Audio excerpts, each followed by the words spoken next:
High guys, welcome to my YouTube channel Mimi Roy 04। তো আজকে আমি অনেক দিন পর আবার ভিডিও বানাবো, এটা সত্যি ভাবিনি।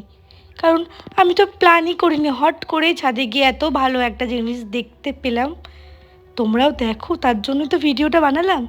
দেখো আমার এই ছোট্ট ফুচকি গাছ, আমি নাম জানি না, তো কেউ যদি নাম জেনে থাকো আমাকে কমেন্ট করে বলবে। আর গাছটায় কি সুন্দর ভীষণ ফুল এসেছে। আর এই গাছটা দেখো পুরো লালেশ্বরী, সারা গাছ ভর্তি টকটকে লাল ফুল। আর এই দেখো এই ফুলটা কত কিউট না, লালের সাদার ভিতরে ছোট্ট ছোট্ট লাল টিপ, মনে হচ্ছে কেউ একদম সেজে রয়েছে।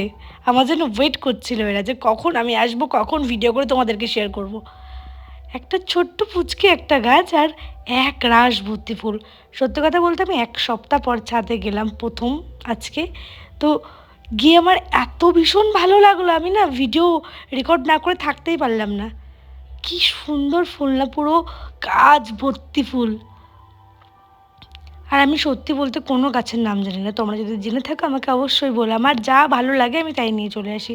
আর আমি এই ফুলটা দেখো কি সুন্দর না, এর ডবল কালার আবার, কিন্তু কালারটা এখন ফেটে গেছে একটু। আর আকাশটা দেখো, আজকের প্রত্যেকটা জিনিস অপূর্ব সুন্দর। মানে বিকেলটা আমার এত ভালো লেগেছে নিজের কাছে যে আমি আমার কাউকে লাগিয়ে নি, আমার নিজেই ভালো লেগে গেছে এই সমস্ত প্রকৃতি, এই সমস্ত দৃশ্য দেখে। অপূর্ব সুন্দর আকাশটা দেখো, পুরো যে মা আসার আগে যেমন ঠিক তেমন লাগছে না। মা কিন্তু এসে গেছে, মা প্রত্যেক বছর বুঝিয়ে দেয় যে কোনো না কোনো রূপে আমি এসেছি। যেমন এবার বাসন্তী রূপে, বাসন্তী পুজো হচ্ছে। আকাশ কিন্তু ঠিক জানান দিয়ে দিলই। তো ভিডিওটা আজকে এই পর্যন্তই, টাটা।